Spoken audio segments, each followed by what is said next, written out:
guys, Alicia nyo, nagbabalik ulit para sa ating panibagong video.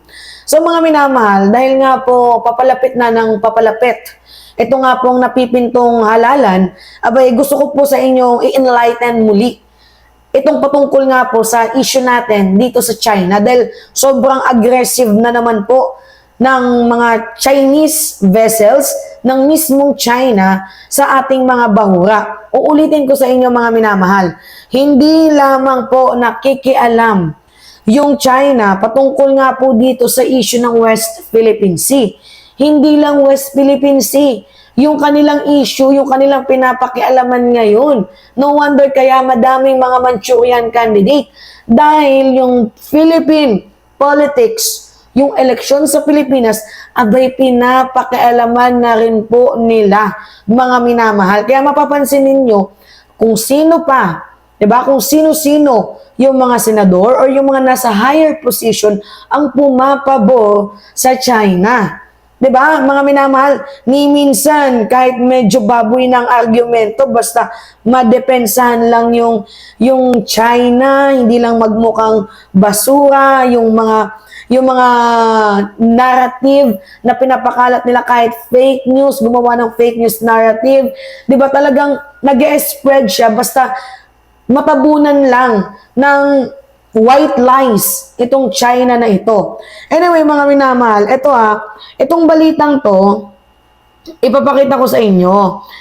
Credits din dito kay Senator Tolentino na kumilos dahil nga po malapit nang magkaroon ng eleksyon at I think nafe-feel niya na mukhang hindi siya mananalo, abay gumawa ng kilos para maging viral, mapag-usapan, which is para sa akin goods naman. Sana lagi na lang malapit yung eleksyon, no, para itong si Tolentino laging nagtatrabaho.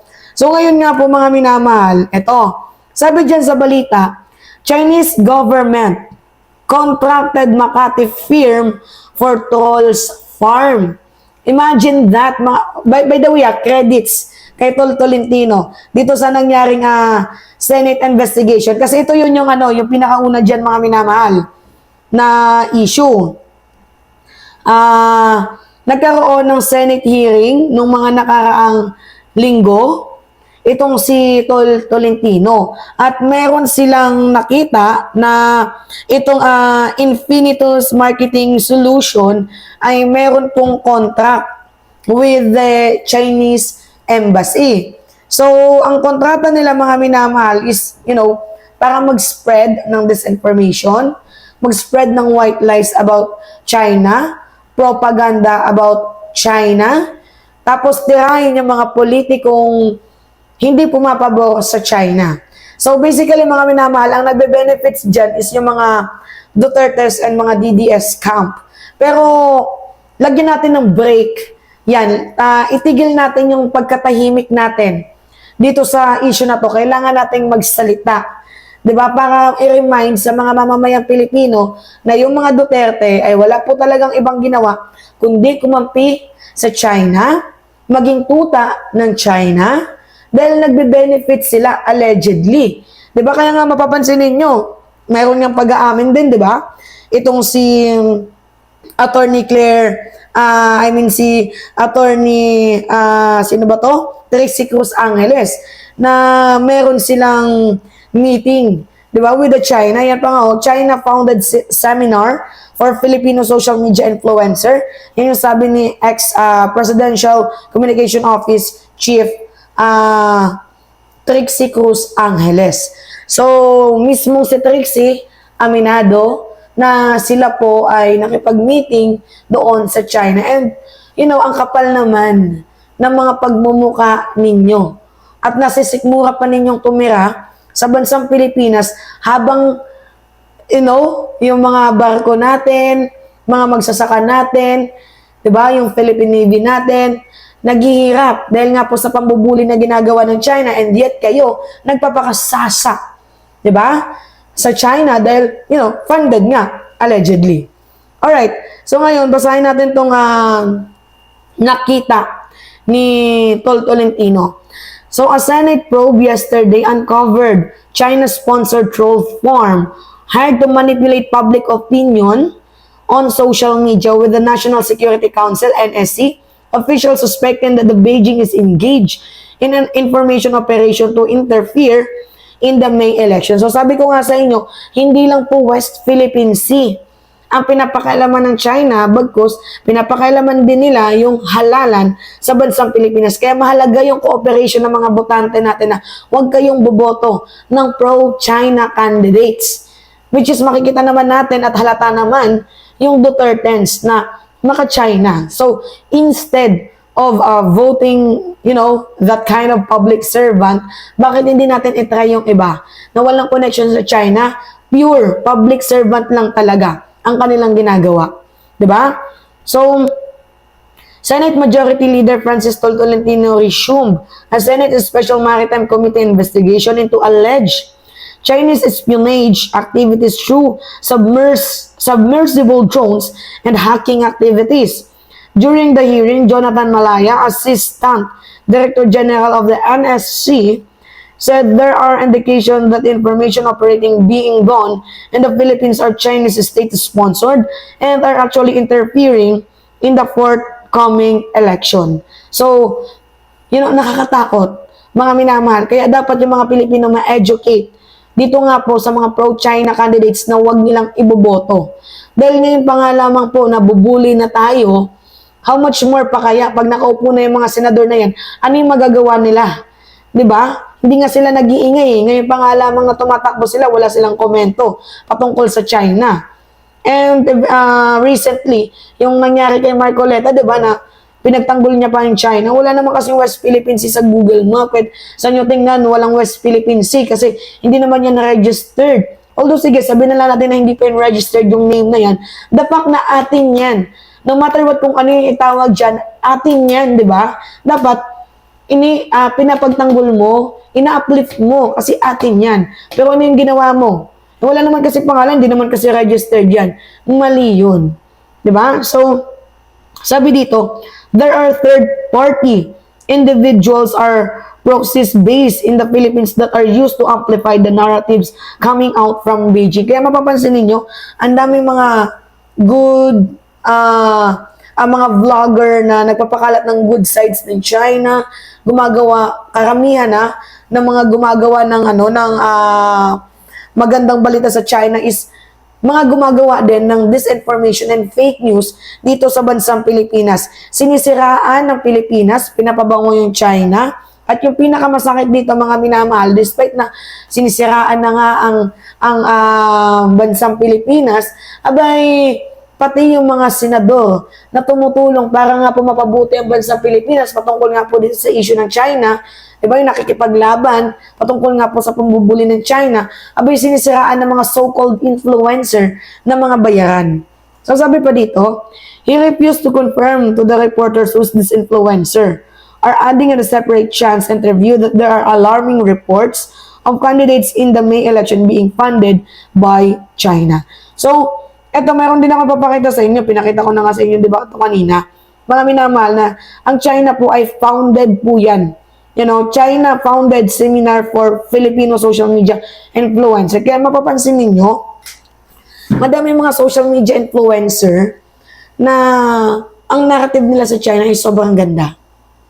Di ba? Sobrang ganda. Kasi, hindi man nila aminin, napapansin naman natin talaga mga minamahal na I think merong lagay. Kasi hindi naman ganyan talaga yung dapat na naratibo ng isang tunay na Pilipino. Kaya nga sabi ko sa inyo, huwag kayong magpapaniwala sa mga influencer na yan.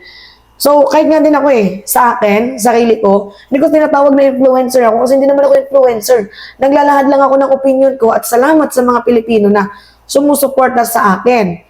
Pasalamat ako doon, pero hindi ako nagmamataas na ay influencer o no. Hindi ako ganon. Gusto ko lang ma-educate yung mga kaedad ko. Yun lang naman talaga yung purpose ko Ma-educate yung mga kaedaran ko.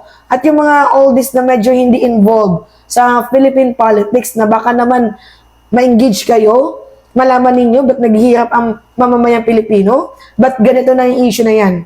So, anyway mga minamahal, sabi ko nga sa inyo, instead na bumoto kayo na mga candidates na may issue sa sexual abuse, may issue sa pangaras, may issue sa korupsyon, may issue sa pagkakalapit sa China, may issue sa pagiging womanizer.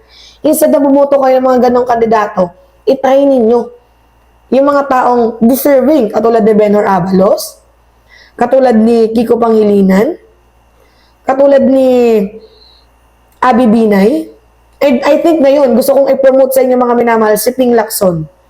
Diba? Although alam naman natin na malakas si Tito Soto. So, hindi na natin kailangan siyang i-promote pero iboto niyo si Tito Soto. Pero gusto ko i-promote sa inyo mga minamahal itong si Ping. Kasi isa din sa nagustuhan ko kay Ping Lacson mga minamahal, bukod sa against siya sa ginagawa ng China, ay pabor din na mabalik ang Pilipinas sa pagiging miyembro ng ICC. Oh, sabi dito mga minamahal, Lacson, pabor ibalik ang Pilipinas bilang ICC member. Salamat.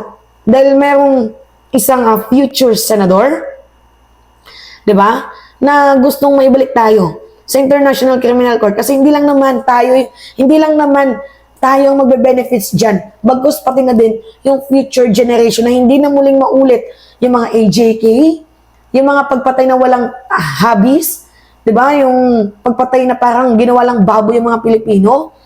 'Di ba, mga minamahal? Kaya much better na maibalik tayo sa International Criminal Court for protection of our Filipino people. So sabi dito, pabor si Presidential Aspirant Senator Ping Lacson na bumalik ang Pilipinas sa pagiging miyembro ng International Criminal Court matapos ang pagkalas ng bansa sa kumpas ni Pangulong Rodrigo Duterte.